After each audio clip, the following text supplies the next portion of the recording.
Welcome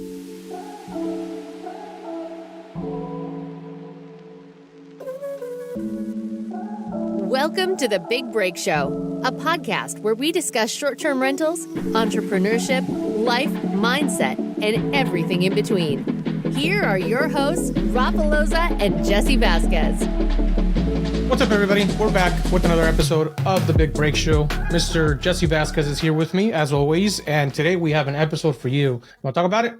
Yeah, let's actually talk about your prostate issue that you got going on right now, Rafa, because I was just on hold, right? As you had to use the restroom for the 7th time right now. So any doctors out there, make sure we get a message out to Rafa to make sure he can get his prostate checked, because this guy is definitely urinating a lot. I drink a lot of water, and I have a baby bladder. So nothing wrong with my prostate.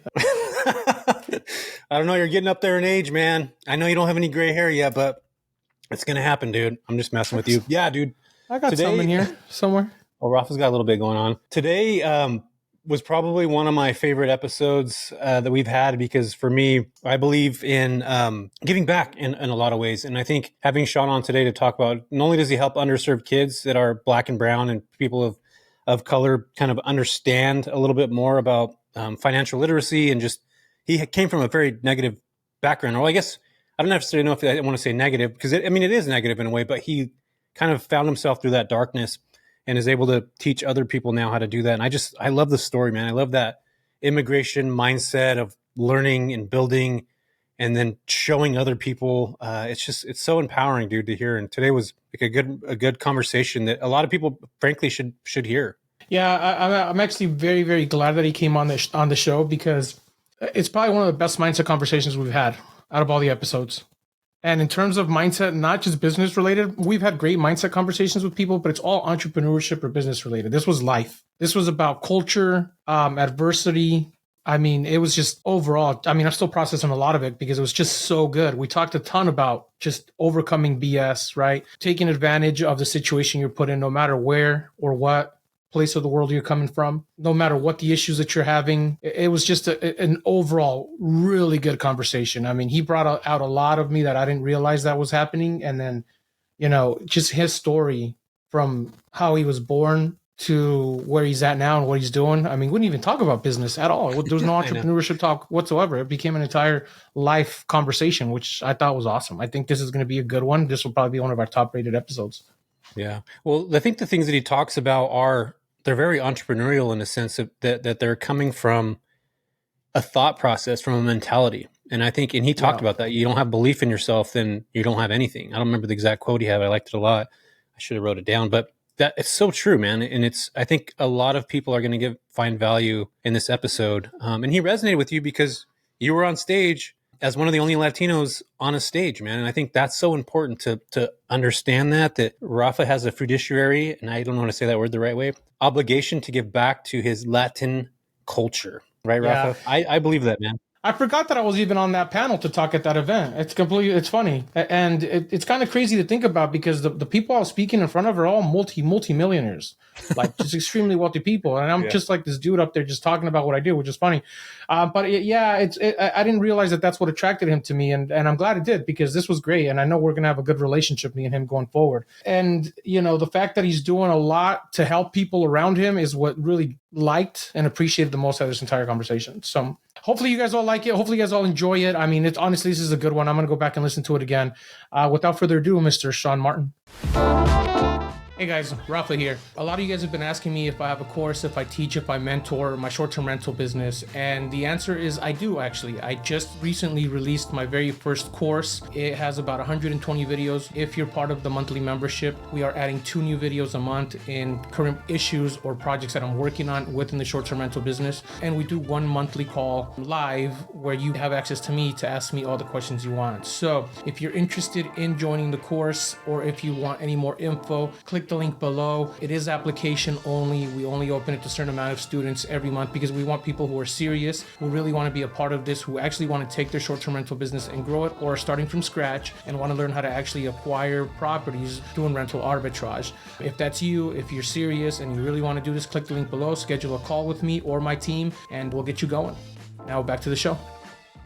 Sean, what's up, man? Super excited to have you on the Big Break Show podcast. I was reading over your bio a while back, and I think you have some really, really cool stuff that you're doing in your business and your entrepreneurship life. But before we get started in that, I really want to talk to you about diving into your youth and talking about you and talking about all things that are what you're doing in the future. Because I think, and me, this is just reading your bio and understanding you a little bit more. A lot of your youth probably transitioned into your adult life, things that you went through, maybe potentially helped where you're helping a lot of people. So you want to introduce yourself to everybody and kind of we'll dive into that. Sure. Thank you for that beautiful introduction, Jesse. Rafa, pleasure to see you again. So growing up in the Bronx during the late 80s, early 90s, I know I've got a baby face, but I'm pushing 45 now. And, where we come from speaks very highly to where we end up, or not necessarily end up, but how the progression of our life and how it tends to play out. And a big part of my mission most recently is just going back, giving back, teaching the lessons that I was able to learn. Unfortunately, but fortunately, through trial and error, it's the best way to learn, I believe, wholeheartedly. You can learn something in a book, someone can tell you something, but until you make that mistake and fall on your face and feel that pain, there's really no telling you anything, especially a type A personality, an entrepreneur. We've got to learn things the hard way. And, I've learned a lot of things in my life the hard way. And I want to go back and impact youth, particularly ages 12 to 22, because I think that's the most impactful time. That's when a lot of the shaping of what you're going to be as an adult, that's where you're molded in your young adult years. And the lessons you learn there, the people you surround yourself with, the mentors, the people that impact you will always have the greatest impression on you during those years. Adults as well, obviously, but they've got to be wanting to make that shift. Whereas I believe 12 to 22 is just a more malleable age in life where you're still falling into your own. So obviously you're taking in more information. But as an adult, unfortunately, a lot of people stop learning. And I just feel that that's an age group that I can impact the most. Obviously, I would love to impact the lives of anyone that I come across for the better. But I feel that my mission, my purpose is to go back to those kids who were sitting in the same chairs that I was, a few decades ago, and just give them a message to say, listen, anything is possible. We're coming off of COVID, which destroyed, obviously, Black and brown and poor disenfranchised people across the country and across the world. And that was a tough time. And I don't know what it would have been like to live through those times and still be in that environment. But I'm sure it didn't make things any better for them. So I think this is the perfect time. For whatever reason, my life has found me in this position at this point in time because I've taken the bumps, the bruises. I've learned the lessons. And now that I'm a successful entrepreneur in more than one avenue, I just feel like it's time to go back and give back. Like I said, just try to make some impact. And I always say giving back is the most selfish thing you can do because you're doing it and it makes you feel so good. And you're doing it for that reason, first and foremost, because we all have egos and, we're feeding our ego a bit, but we're doing good in the process. And the universe always seems to lay out the red carpet for people that dedicate their life to changing the lives of others for the better. So I want to be part of that. That's freaking awesome, man. I love that you're doing that. In fact, that was, I think that age group is probably one of the, I'm going back to my life. And just so everybody gets context, and I want to dive into your childhood a little bit. I grew up, have you guys ever watched the movie Kids? It was actually based in the Bronx back in the early 80s. Classic, Rosario Dawson. Yeah, exactly. So that movie Kids was exactly what my high school life was like. I'm not kidding. I'm being 100% serious. I skateboarded. I was in that kind of culture. And I don't know if that's something you did or if you who you ran with when you were younger, but that skateboard culture has that side to it where it's a lot of drugs. It's about having fun. It's about that camaraderie that you get, sometimes that family that's built outside of a home. And I think that age group, man, is such an important piece. And I'm not saying, I'm saying that I went through a lot of dumb shit in my young self life. And I had to learn a lot of things later on in life as an adult. Having my daughter at 21, woke me up, bro. Was dude, you can't be living like this. So for me, that was a wake up. But for you, can we talk about what like you were running, like who you were running with, what your adolescence was like, so that it gives context to why you're wanting to give back later. Because I think that's where, and one of the things that I love too, and this is something I want to make sure that I hit. Something for me going forward in the future is talking about the economical disparities between Black and brown cultures. Even in real estate, like 63% of real estate investors are predominantly white, 18% are Hispanic, 6% is Black, and all the rest Asian as other is just a small little tiny percentage. So that being said alone, there's a lot of stuff that somebody like you can start educating somebody very early in their life to understand where that wealth gap can be cured, or not necessarily cured, but information is far at learning as you talked about it. So can you kind of break in? Let's talk about your childhood and that you growing up and seeing that, and then we'll get into the economical disparities and stuff. Yeah, those disparities are, they're not a mistake. And I come across my white colleagues who obviously respect me, and I'm in a room with them, and I have a way with words, so I have an impact, and I have their ear.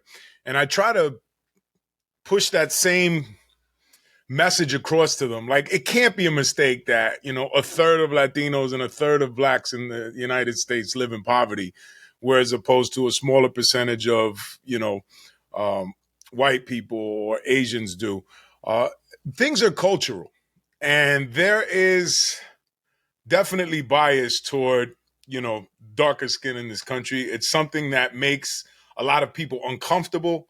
And there's a flip side to that. Like everything, there's a duality. And the duality that I've realized as an older, successful entrepreneur is no one's coming to save you. In New York, and you guys, I believe in California, we have very liberal states where, you kind of side Democrat because of the politics, and, other rural states. Now, where I live in Long Island is part of downstate New York, and it's predominantly, Republican on the other side. And again, I only bring in politics to show the duality of belief systems. And, to ignore that fact and sweep it under the rug is something that is convenient for people to do, because it is an uncomfortable discussion. And the truth is, I'm Puerto Rican and Dominican. I'm a second generation American. My mother migrated here from the Dominican Republic at the age of 16. She was an overachiever in that at the age of 16, speaking no English, they came here. She graduated high school at 18, community college at 20, and college at 22. So that was my anchor growing up. That's tough to come to a new country, a strange country, great country, but nonetheless, you don't speak the language. People are making fun of you. And here you are in 6 years, and you do what many kids in this generation take 5 years to do, is to graduate college with all of the, creature comforts and leg up that they have. So my story really starts before me in that tale that I just told. So my family's originally from Montecristi, Dominican Republic, which is on the border of Haiti, ironically enough. And there's a strong connection to the French government there in that part of the country, which I would later and more recently come to learn. And when the dictator there, R.e.a.l Trujillo, was assassinated, because he was, quite a piece of work. You can look him up online. He's easy to research. My grandfather was an electrician for the government, and essentially guilty by association. You work for the government, you're down with him, we're coming to get you. And my mother told me a story one night. They were in their house, and they were middle class, and they did all right. And, the town came for them. Pitchforks and torches and the whole nine. Thank God it's not a gun culture like the United States, or they would have never made it over. But they were able to escape in that my grandmother and grandfather came over to the United States, to New York City, to Manhattan, and left their middle-class lifestyle in the DR to become essentially factory workers. She was a seamstress. He was a factory worker.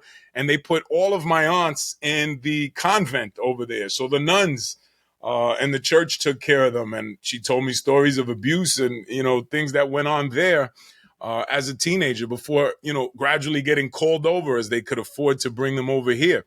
So again, duality, right? Because as Latinos, we have an immigrant story. But I was also fortunate enough to grow up in a housing project in the Bronx, New York, where it was, I want to say, at least 50% African-American. And the rest were Puerto Rican, some scattered Dominicans at the time, and some whites as well. My neighbors were Jewish before They ended up moving out in the mid 80s when shit hit the fan. And rightfully so. If you had the means, you left. But the rest of us were stuck there to deal with the crack cocaine epidemic, which wasn't met with the soft hand of the recent opioid epidemic because it wasn't affecting a specific, color group the same.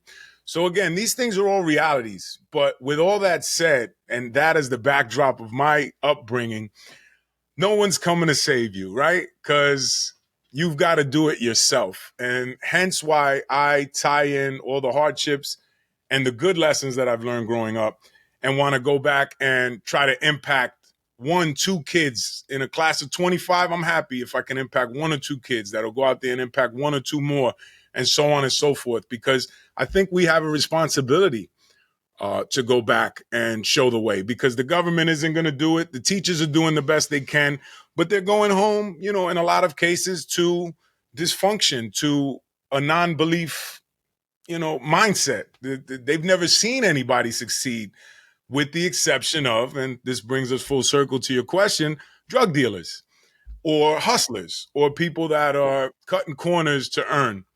And admittedly, I was raised by my strong single mom who kept me out of most of that trouble. I was fortunate enough to find the tenor saxophone as a young kid in 4th grade. So I was involved with band practice on the weekends. So it didn't really impact me as much as a lot of my friends and my peers at the time, because I was spending my weekends and after schools putting in the work. And that changed dramatically in high school. As I started to get older, even though I went to Music and Art High School, which is the famed school in Manhattan, because of my talent, the streets started to get a hold of me. And I always say that the streets are very sexy. And there's a reason that hip hop culture is so popular, because there's a sex appeal to it. There's a danger to it. And a lot of that stems from the late 80s and early 90s. New York was the murder capital of the United States. I believe in 89 or 90, it was like 2,600 murders. On average, there were 14 and a half murders for every 100,000 people. By comparison, that number, as bad as the news would like you to believe, it's only 2.9 people per 100,000 currently in 2020. That number may have fluctuated a bit, but it's not 14 and a half people per 100,000. So again, I was introduced to the crack culture. I had drug dealers in the neighborhood try to manipulate me, try to get me to sell their crack. Or, let's say there was a house party. I was 14, 15, looking up to these guys with cool clothes and, hey, hold this gun. And I'm stupid. I think I'm cool because I'm holding a gun. But if the cops raid the place, that's on me. So again, they were manipulating me at the time, just being naive. I fell into those traps. Thank God I never got caught up too far into that, but I was on the outskirts of it.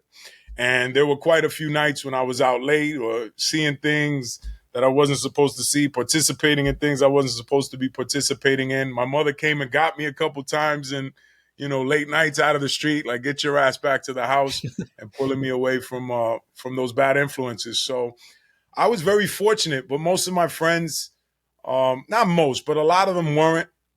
The majority, thinking back, actually, single moms rule the land when it comes to Black and brown. Now they've got to go provide. So if they're working, like my mother always did, even though a lot of our neighbors were, generational welfare people and things like that, just kind of married to the system, because it's tough to work and just get by. The reason we were able to work and get by was because my mother had that work ethic to get up every day and go to work. And we struggled, man. And another duality, my mother worked for the city of New York. And as a 13-year-old, my mother had my little brother, and we went on welfare for a year after he was born. Much like in the European countries, they give you a year off. Here you get 6 weeks. But my mother worked for the city of New York and knew the system, knew she would qualify. So she went on welfare for a year after both my younger brother and sister were born. And we did noticeably better being on welfare. We were a little more comfortable than we were when she was working and busting her ass every day. And that's the struggle in a single parent household. And again, you've got to look to there's no one person to blame. There's no system, you can blame the system, but it's not going to get you anywhere. There's no guiding hand that's saying, hey, we're going to screw all these people. It's kind of just the way things are. And I'd be remiss to say that these Anglo features didn't work for me along the way, where I wasn't met with as much resistance as if, say, I were African American or dark-skinned brown Latino. So,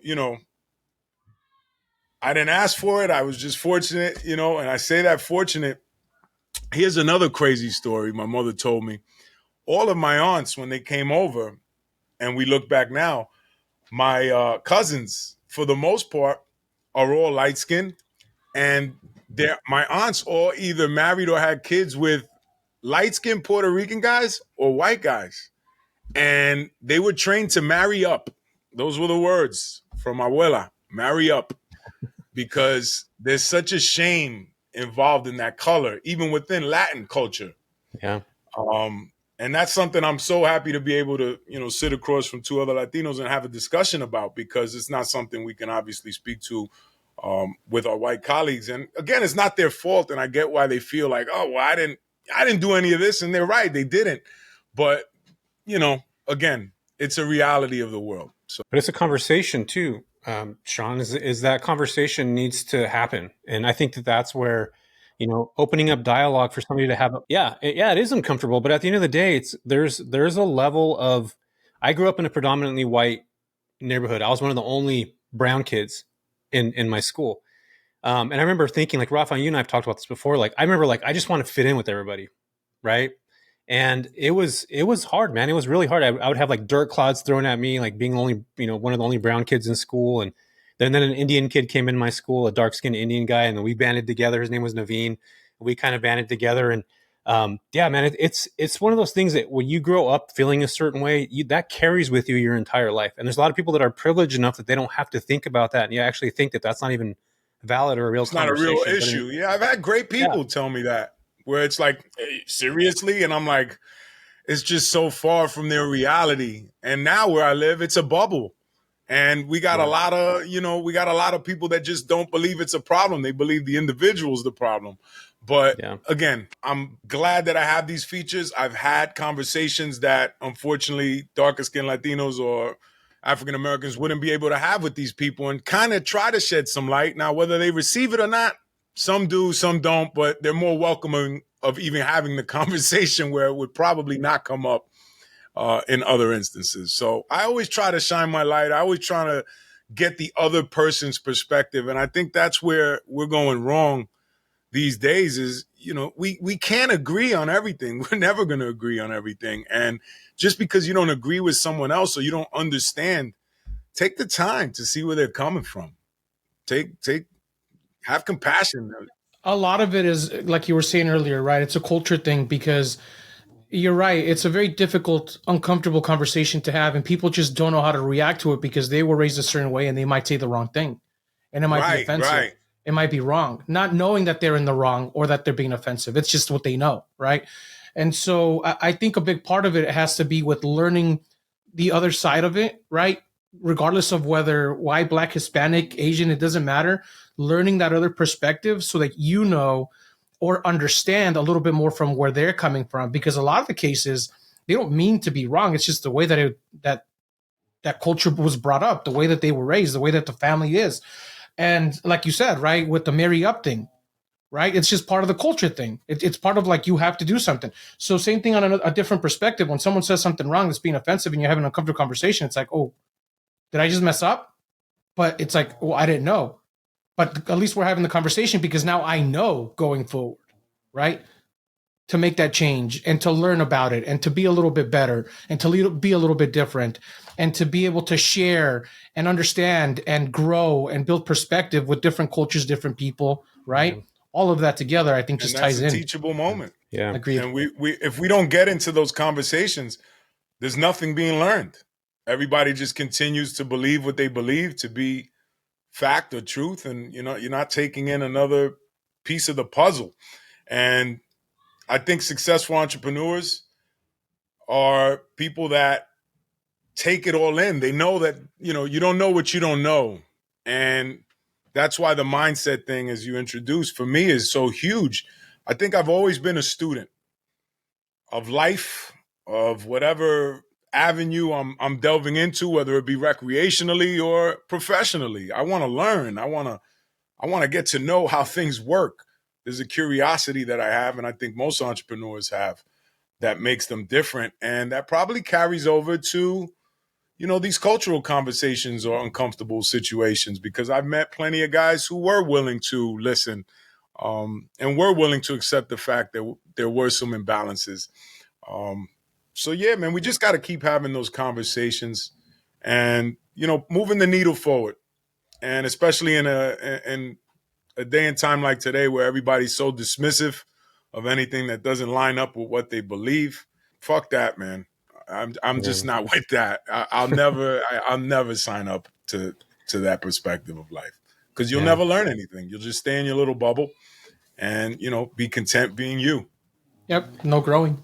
Yeah. No growth, man. Well, I think too, Sean, that brings a level of empathy that not a lot of people have, like trying to understand somebody else's life or, status or immigrate. I mean, immigration is one thing. Like you have the impact. Your mom brought that impactful immigrant mentality. It's totally different than somebody that's born here. There's a different mindset that get up and work and go do things. It's a different mindset. And I think of all of us here have immigrant mothers, so that level of that ethic is so different in a lot of ways. And I think that having, that's a privilege that you got to have too, is having that mindset of learning how to work, because we get that from our families. We really do. It's a mindset. And like, look at most Hispanic, like we'll use Mexican right now. Mexican cultures, like everybody, like they're workers. They go out and work. They work in the fields. They do all these jobs, right? That's what a lot of the culture is built around. It's on building, busting your back, getting out there doing work. That's what I was raised on. Like my dad would tell me stories about, like, Ruff, I'm sure your dad did this too. When I was 12 years old, I used to go out and have to work in the fields. Or when I was 9, I had 9 other brothers that we had to take care of. And like, you grow up with that mentality. Right. The hardship guilt story, right? Yeah. Yeah. And you're just like, fuck, I got to go out and work now. And I'm just gonna, like, what am I going to do? Mow a lawn? Like, you got to, like, you don't, it's just crazy, bro, to think about. Jon Stewart said something really good, and I'm going to chop this quote up, but if anybody wants to, they can look up the proper one online. But he tells the story of immigration.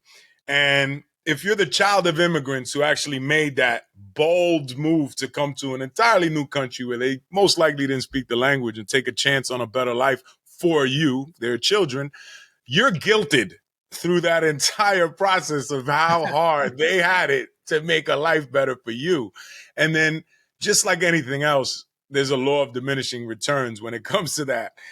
You will not struggle as hard. You may force the struggle and you'll make leaps and bounds as entrepreneurs and be financially well off, but you won't guilt your children the same way. Or maybe you will, but that next generation won't. At some point, rest assured that work ethic, that cultural ethic is going to get watered down. And I always say that America is a land of immigrants where the last group of immigrants spits down on the last group before them and says, look, these people don't deserve to be here. And that has been the way it's been for generations. Latinos, unfortunately, we do the same to other groups. And we subscribe to that same bullshit.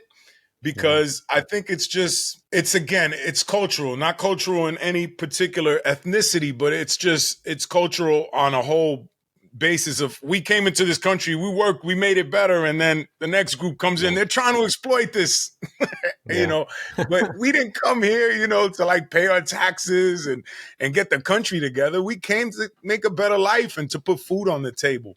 And that gets lost, and it gets lost in comfort, quite honestly.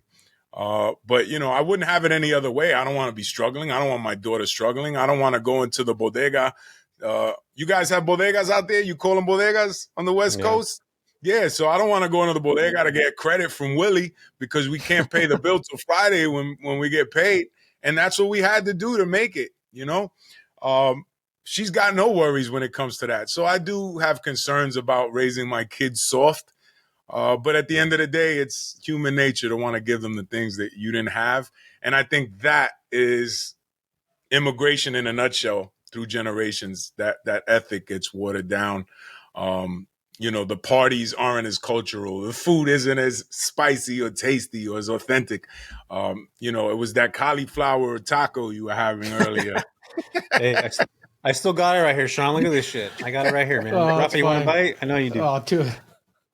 Cauliflower taco. Yeah, man. But listen, man, all those things said, and I had this discussion with some of my family and friends who haven't been as fortunate as I have, who want to shit on America. I remind them that our parents came here for a reason. And, COVID was probably the love or hate, whatever that is. But where else in the world were they giving you $600 extra a week to stay home and not get a virus, right? So when I have kids that I go speak, and then on the Q&A afterward, they tell me this country's bullshit.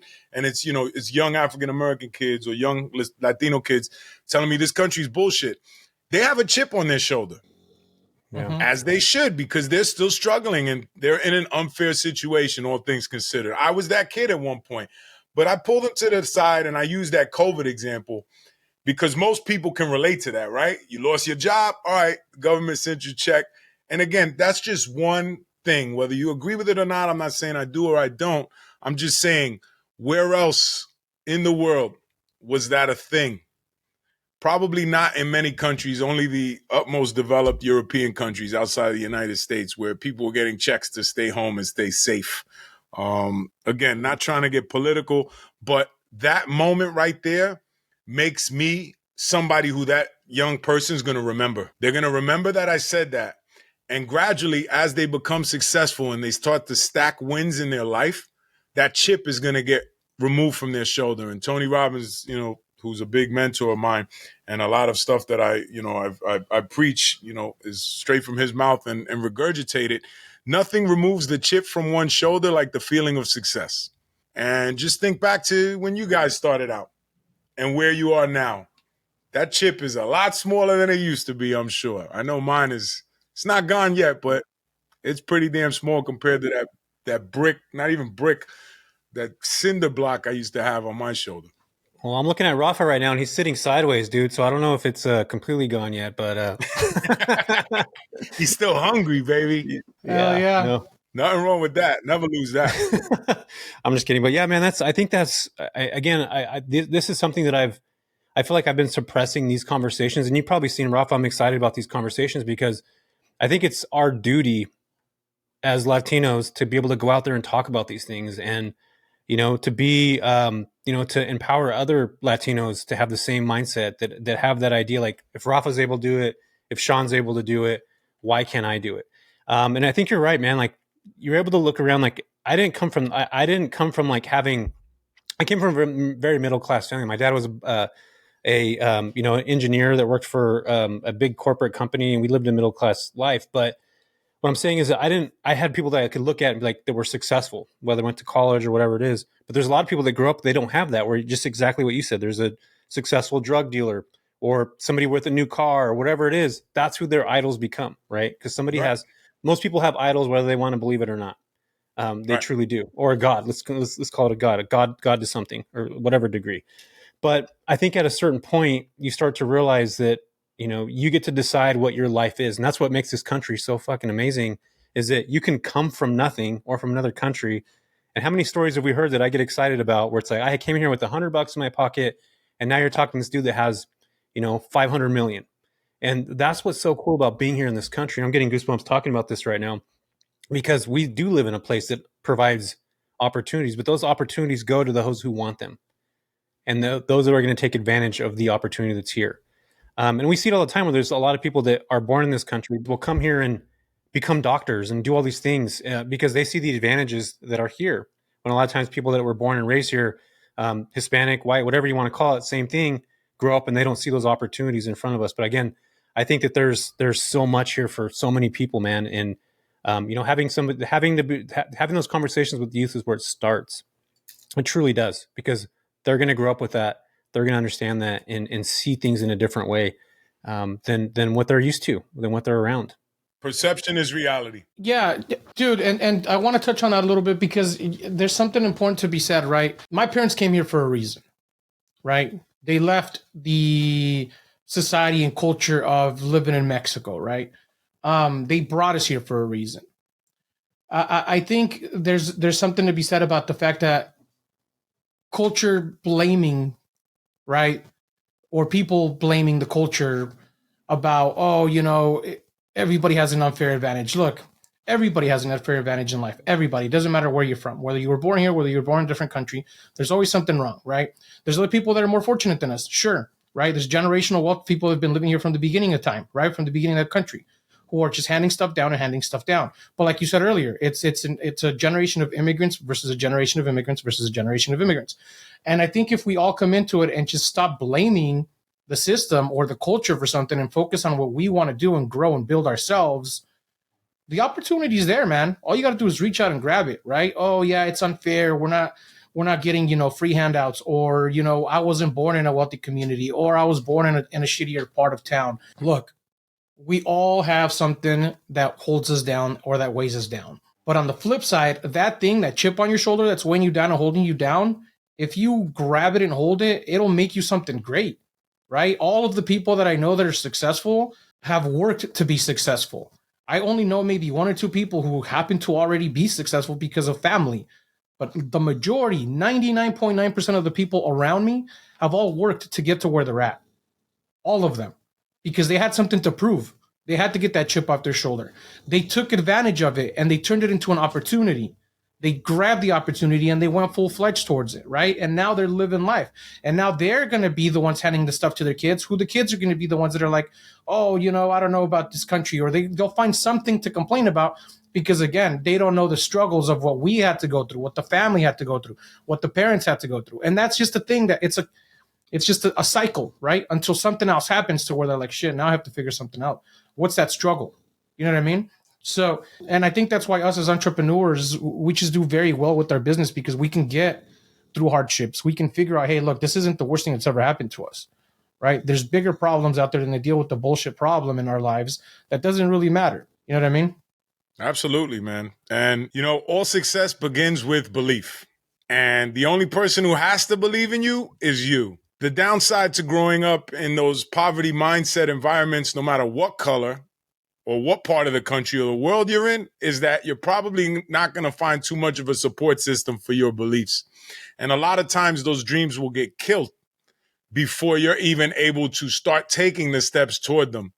And this is another dynamic that I want to put forth in these teachings and in the curriculum of Real Mentors, which is just go in and tell them to safeguard those dreams and understand that they're up against it, right? So, you mentioned opportunity, and unfortunately, opportunity is not dispensed evenly, but it's there for everybody all the same.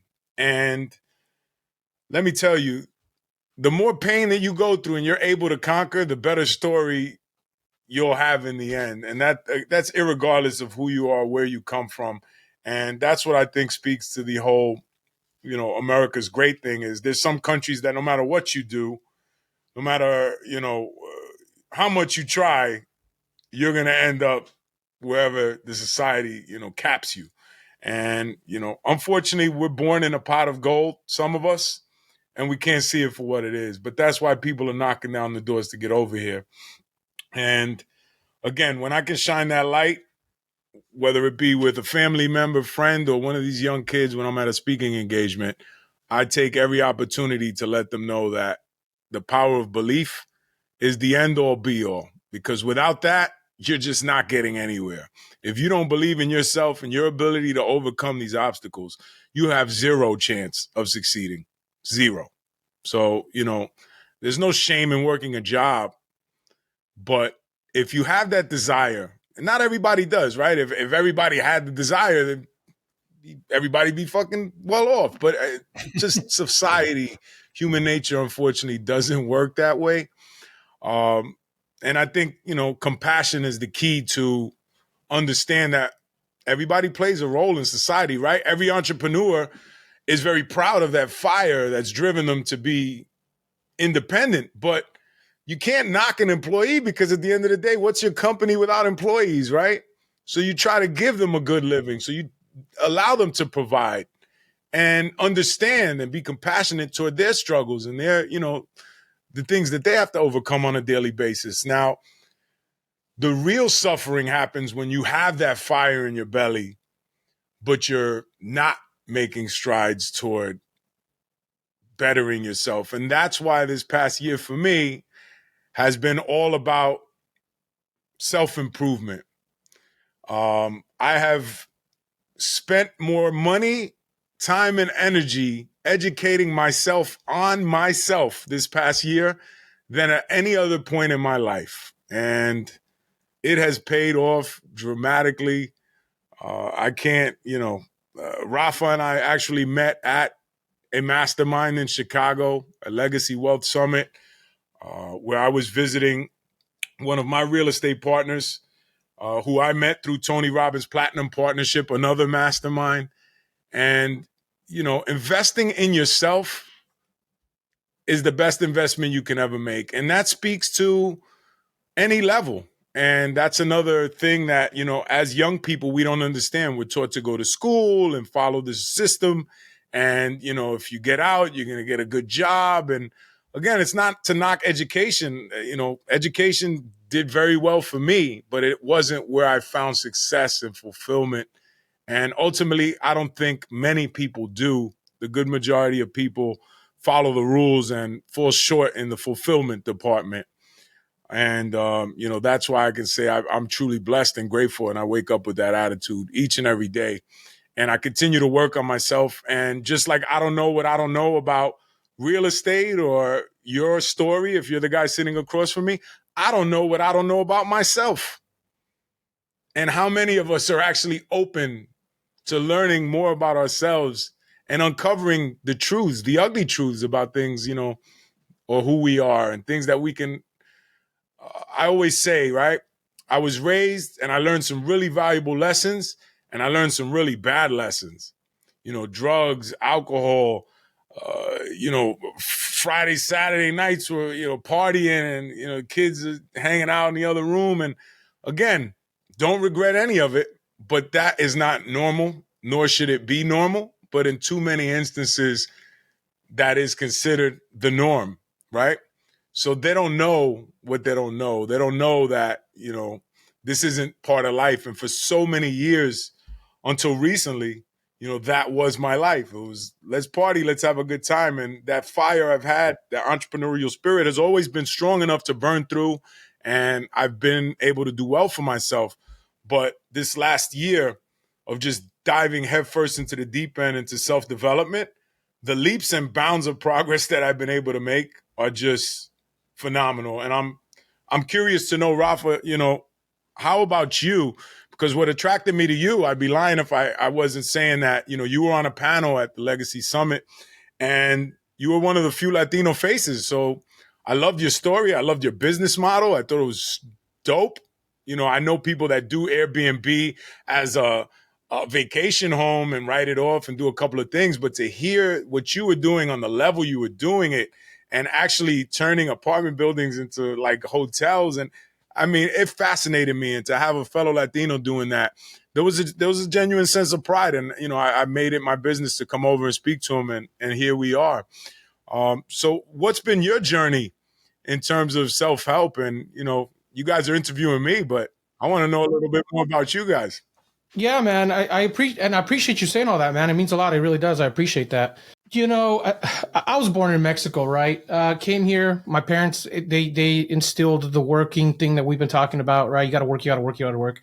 I've been an entrepreneur my whole life because I've seen my dad be an entrepreneur my whole life. I've never liked to work for anybody, right? But I've also always wanted to have the freedom to do things that I wanted. And to wrap it up here to a quick point, it's a common topic in our podcast now, based on the fact of what I've experienced, our masterminds and being part of higher level groups, because I bring it up all the time. And the people that we've brought on, it's just a common trend. People are growing and trying to be better and do bigger things. I mean, just on the recording prior to this, we were talking about another gentleman who's a part of another mastermind.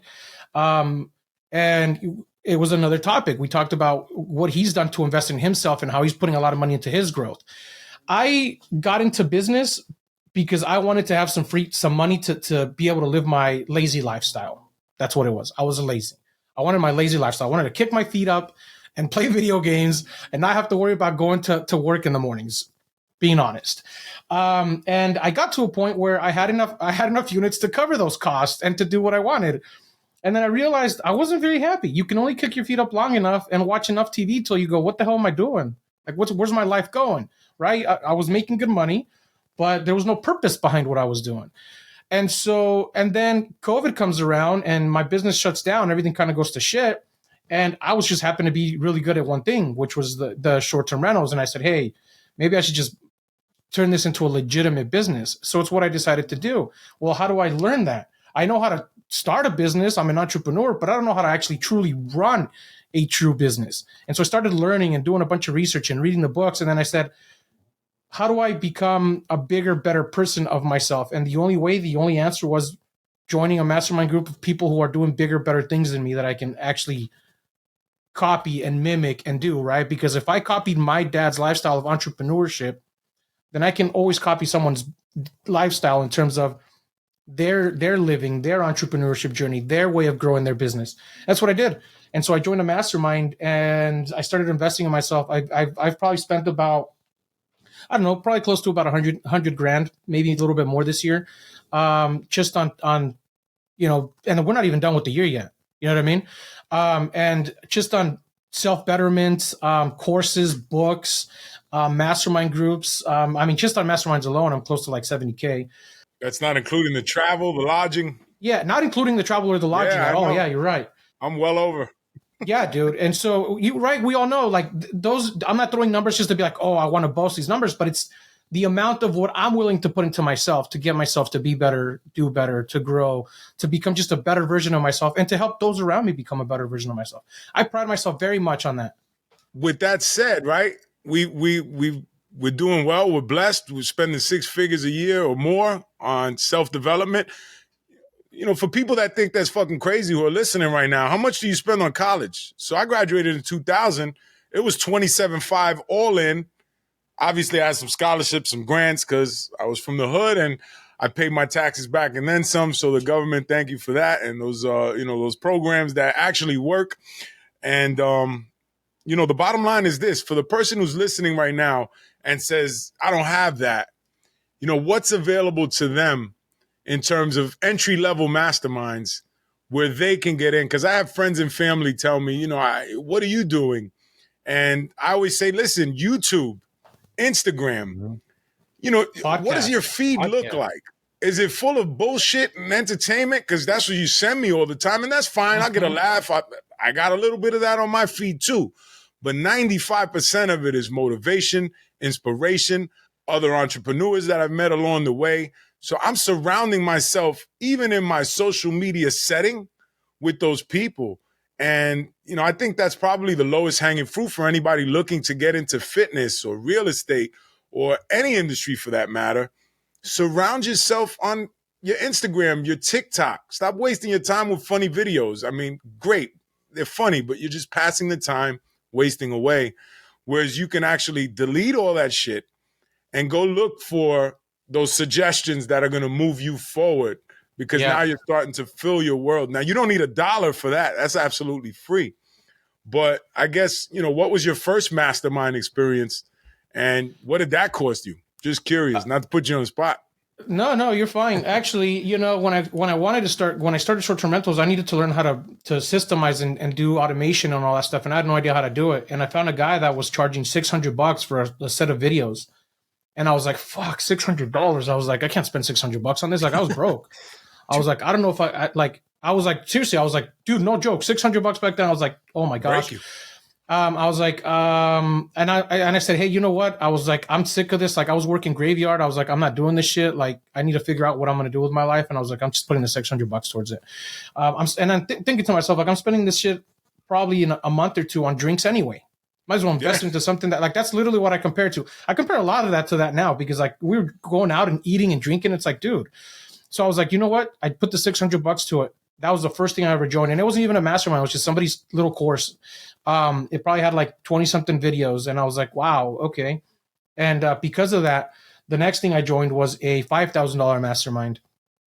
And it wasn't even like, I wasn't even going to join it. It was more of like, I was in between just doing well and going to networks and doing all the free shit that you're talking about, right? Listening to all the podcasts, reading all the books. And I realized I can only learn so much from that. I need to be around people who are actually doing it. Like, it just clicked in my head one day and I was like, I need to do this. And I just said, hey, I now have the $5,000 to spend. So I know how much that $600 actually helped me. I mean, do those $600, it's the best return I've ever had in my life. I have a multi-million-dollar business because of those $600. You know what I mean? And then I threw in the $5,000 and I was like, I got to hang out with some people that were just doing cool shit. And I was like, wow, this is very cool. And then I started listening and watching and seeing who's doing what in different places. And it just went higher and bigger and bigger. You know, I hope to one day be part of the Tony Robbins Platinum Group. Honestly, like, I'm down for that because, like, I know like what level of people are going to be around that, right? The caliber of people that are going to be about that. And, you know, going back to I pride myself very much on being that guy in my circle that just pushes people out of their comfort zone. Like, a lot of friends have fallen off of that because they don't like that, because they're comfortable being who they are, which is fine. But going to your point, right? Like, I have friends that are like, oh, you know, what do you like? They're talking about like, oh, you know, lucky you, lucky this, lucky that. It's like, what are you, lucky what? No, I'm putting in the work to do what I'm doing. Like, you know, yeah, exactly. There you go. Exactly what your hat says, dude. Yeah, 100%. And it's funny. I'm always being super pushy, like, because I run like at a level up here, and I just expect everybody around me to be at that level, right? Sometimes, like, I have to tell people, like, yo, if I'm too intense, and calm me down, and be like, yo, I'll slow down a little bit, Smack you around a bit. and because I'm just like, I'm that intense. Because if I know that I came from nothing, who like, we had a good life. Don't get me wrong, my dad worked very hard to give us a good life, but like, I had nothing, right? I was broke. I was living in my parents' bedroom. If I can get my shit together, being comfortable already, right, to do what I'm doing now, I just expect everybody else around me to do it. And I know because I put myself in rooms that other people are going to push me to do it. So I want to be that pushy guy around the people around me. Who knows who might pick it up and something might click. Yeah. Rafa, you know what's crazy, dude? Rafa spent $600, and I can almost guarantee you, Rafa, that $600, what year was that you took that class? That was in 2016. What are we in now? 2023? I don't even know what year it is. 2023. How many years has that been, bro? 7?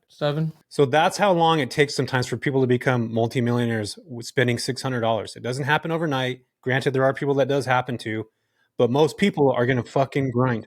Yeah, life is a marathon. Life is a marathon, and that's what you don't realize when you're young, especially when you're poor and you don't have anybody guiding you because they've never made it themselves. They're just trading their time for money at a job, which is that if you are going to take the risky route, it's going to take time. It's going to take mistakes. It's going to take bumps. It's going to take bruises. And life is a collection of experiences, which a lot of times you don't realize until you're able to kind of stop, slow down, analyze, and look back and be like, holy shit, that's how I got here. So this point in my life at 45 years old is the holy shit, how did I get here point in my life. And by no mistake, I was reading a book called Him. And one of my, I don't want to call them psychs, but they're a psychologist. So she recommended a book called Him. And it's about a man's journey through life. And the two most poignant, if I'm not mistaken, times in their life is when they're 16 or 17 and when they're 45. So again, maybe it's coincidence, maybe it's preordained, but I've taken real inventory of my life, how I got here, because it seems aimless, right? You're just kind of going through it, but that $600 turned into $5,000, turned into, $70,000 to $100,000 in terms of what you're willing to invest in yourself. So for anybody listening, it starts with your Instagram feed, your Google searches. Stop caring about what celebrities doing what, because they're not following you. Who gives a shit? If you want more, that's probably the easiest way to get started. It's just to change the information that's coming at you, because that algorithm, what you're consuming, boy, it's poison, or it's great. It can be one or the other. Whatever you look at and look for and keeps you on that phone or your laptop, that's what they're going to keep feeding you. And then it becomes that snowball effect. That $600 becomes ability to spend $5,000, now 6 figures. And I can't wait to see how you develop, brother, because I know you're just getting started.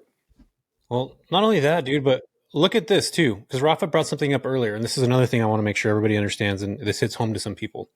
2020 rolled around, this dude lost. Rafa, I've had offline conversations with Rafa about 2020. His business was gone like this. But guess what he did? I'm going to figure another way out. I got to figure it out. Most people would have gave up or quit. And that's already, how many years was that? 4 years into your business already? So that consistent growth and pivoting and changing and coming up with new ideas, that's what entrepreneurship is 100% about. Rafa didn't know how to do it, but guess what he did?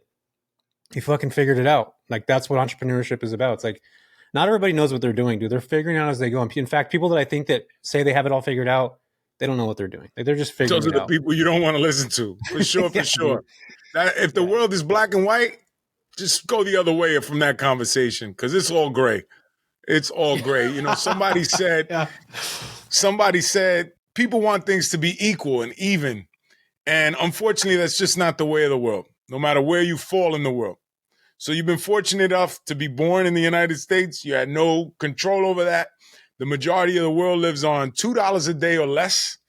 We buy a cup of coffee at Starbucks for $5 or more. And, you know, I had a gentleman, my social media guy was in New York. He's from Argentina. And I picked him up from the airport. We went to a French bakery in Manhattan next to Bryant Park. And we grabbed a coffee, 2 coffees and a croissant. It was like $15. And he was blown away. And he does well. He does very well. But he's looking at it from a perspective of Argentina money. A cup of coffee is still $1 or less. Over here it's $5. So again, it's all perception, and, just reshape what it is that you believe, because, you're worthy, you're capable. And everybody that wants it to be even, I got a rude awakening for you. And this is what I was circling back to that I heard, which was, all right, let's make it all even. We're going to take every dollar in the world and we're going to evenly dispense it amongst the 7 billion human beings on the planet. It wouldn't be long before, for the most part, it finds its way back to the same people who have already done well. Now, obviously, more people are going to be able to do well, but the people that were kind of just floating along, guess what? That money's just going to float back up to somebody else. Those people that were putting in the work. So like you were saying, right? Everybody wants the money, but nobody wants to work. Everybody wants to know how you became this guy, but, having nothing, probably leveraging yourself on credit cards. How many people are willing to take that risk? I just had a discussion with a colleague today who he's like, oh, I like to be debt free. And I said, brother, I got a problem with that, because you'll never be rich. So if you want to be debt free and you want to be rich, those two things are at odds.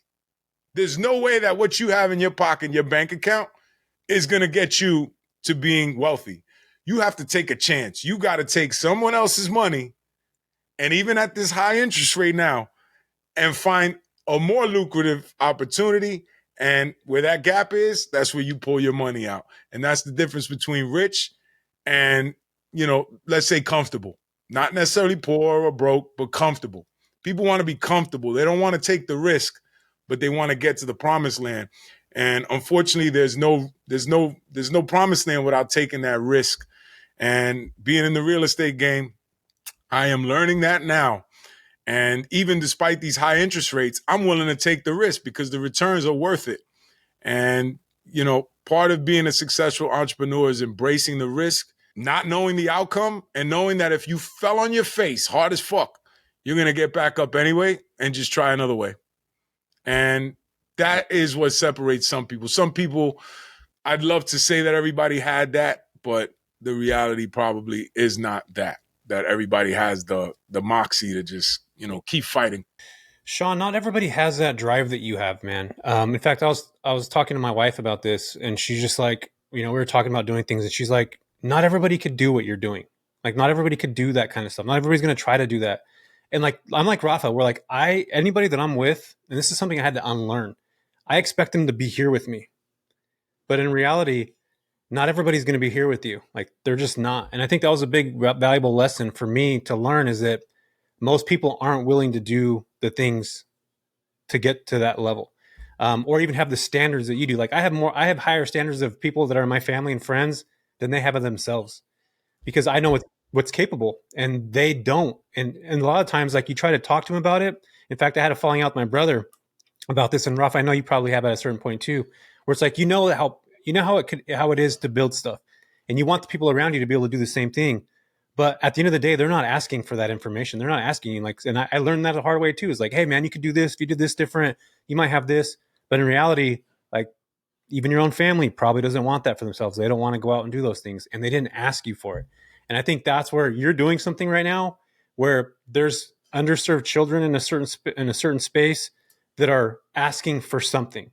They're asking for something, and you're able to supply that. You know what I mean? And it's that vision, or it's that drive, or something like that. I always say the people that we love the most are probably the people that we're going to lose first, because it's uncomfortable. Your success, your growth is a constant reminder that they're staying the same. So if you're not losing friends, you're not making progress, right? Friends might be a little easier to let go, but I still remember over the years of growing and becoming more successful, not just financially, but just spiritually, like, all right, I don't need this drama in my life. This is not healthy. This is toxic. And as you let those people go, there's a gravity.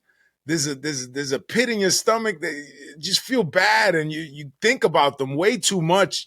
And as you get older and more comfortable letting people go, I let them go with love and understand that dynamic. I think that some entrepreneurs are rough around the edges, and they just say, well, fuck it. If you're not on my level, then I can't be around you. But you can't do that with family or friends that you love. You can love people and not get loved back. Or at least I can. I've learned to do that, and it's been healthy for me to be able to understand and be compassionate with the reality that not everybody wants what I want, and that's okay. And whether or not they're secretly rooting for my downfall, which I know some of them to be doing, because essentially they're just not trying to feel bad, right? And by being your best self, they're feeling bad about themselves, but that has nothing to do with you. Absolutely nothing. But just knowing that and being able to understand that gives me leverage to not feel bad, but to actually feel not sorry. I'm not trying to pity them, but that understanding of human nature to want to pull you down and make themselves feel better. It is sad. It's unfortunate. It's a better word, not sad. It's just unfortunate, but it's a reality. I still love you. God forbid crisis strikes, I'll be there for that person, whether or not they be there for me. And that gives me a good feeling to know that their actions didn't impact me as a person and what I stand for. So, change the world, don't let it change you. And that's only something that's gained through wisdom. And that's why, bringing it full circle, I think I'm finally at the point in my life where I'm able to give of myself, because the slings and arrows and the shots that people are going to take at me, they just won't have the same effect they would have 2 years ago, let alone 10 or 20 years ago. So I think I'm finally ready to be out there and do some good, and understand that by giving of myself, I'm going to get some of this backlash or some of this bad energy, but I can handle it. I'm built for this. So the same way that you're built for entrepreneurial pitfalls and getting past that, I think I'm built for that emotional connection and what'll come of that, and some of the jealousies and the envies and the shots that people are going to take because I'm out there trying to do some good. So, again, unfortunate, but with compassion. That's why my logo is in the shape of a heart, because that's what it's all about at the end of the day. Well, hopefully that hate that you get is on one of the like Instagram or YouTube or something like that, so it helps the algorithm. So as long as you hate, and just make sure you comment. We'll keep that thread going. Yeah, that's dude, funny. I like that. That's I get those all the time. I'm just like, keep doing it. Yeah, I like it. Keep it coming, Rafa. I'm sure you get that. Keep it coming. As long as you keep the video in circulation, we're actually reaching the people that we want to reach, and the rest will just fall off to the side as usual. Unfortunately. Agreed. Yeah, I hear you. Well, Sean, this has been an awesome conversation. We're getting to the top of the hour here, so I want to ask you the same question we ask all of our guests here. Being that this is the Big Break Show, we want to know: is there a defining moment that was your big break in life? Do you have a defining moment that helped you become the person you are today? Truth be told, I've had a lot over the years, transcendent moments. But I think mine, and I love pouring love on my amazing mom, as you've heard me speak about earlier in the podcast, and give her credit for the one thing that stands out more than anything. And I learned it pretty early on in life, but I wasn't able to realize it or apply it until later. And that was the book of The Little Engine That Could. If you think you can, you can. If you think you can't, you can't. Either way, you're right. And that saying was an extension of, I think Henry Ford might have said it too, but just like so much of this self-development stuff, it's not reinventing the wheels. Someone heard someone say something that they passed down. But the story of the little engine that could, a bunch of engines passed by and didn't want to give these toys a ride up the big hill. And this little raggedy engine comes and says, I'll give you a ride. And it's struggling and it's struggling and it's struggling and it's struggling and struggling, but it gets up that hill and, saves the day for the toys. So it's a book that impacted me. I want to say maybe 5 or 6 years old. And that lesson stuck with me. So thank you, Mom. And, I have that book for my daughter, and my son's only 1 and some change, but I'll be reading that to him as well. And hopefully, it sticks with them like it stuck with me. So I would say anytime that the chips are down and I'm just not feeling it, I think back to, if you think you can, you can. If you think you can't, you can. And like I said, everything starts with belief. And, I'm in the process of writing a book. And that's the first chapter of what I want to kind of convey. After the biographical intro, it's all success begins with belief. Because without that, there's no way you're going to make it. That was great. Yeah. I appreciate you sharing that. Yeah, man, you're 100% right, man. That mindset on yourself has to be there. And it's sometimes you're not going to have people around you that are going to support that. In fact, most people aren't going to have that. And that's where you got to dig deep in yourself, and you continue to have that unwavering ability to stay forward and keep moving forward, right? Adelante. And always have that mindset of moving forward, moving the needle forward, man. I love that. One more thing, Sean, in this episode, what is one thing that you can give as advice after somebody listens to this episode? Obviously, they're at the end of it now. One piece of advice from this episode that you feel like somebody can learn and apply it to their life now. You don't know what you don't know really stuck out in our conversations, because that was a theme in so much of what we discussed, whether it was the cultural struggles, the struggles to get over that belief, the struggles of the energies of negativity that you're going to face, the struggles of a barrier to entry to get into a mastermind and just shifting your social media. So you don't know what you don't know. So be open. Be open to learning about yourself first and foremost. Be open to learning about others, and be open to learning about anything that moves you, that you're impassioned about, that lights you up. Essentially, all too often, we're just going through the motions, right?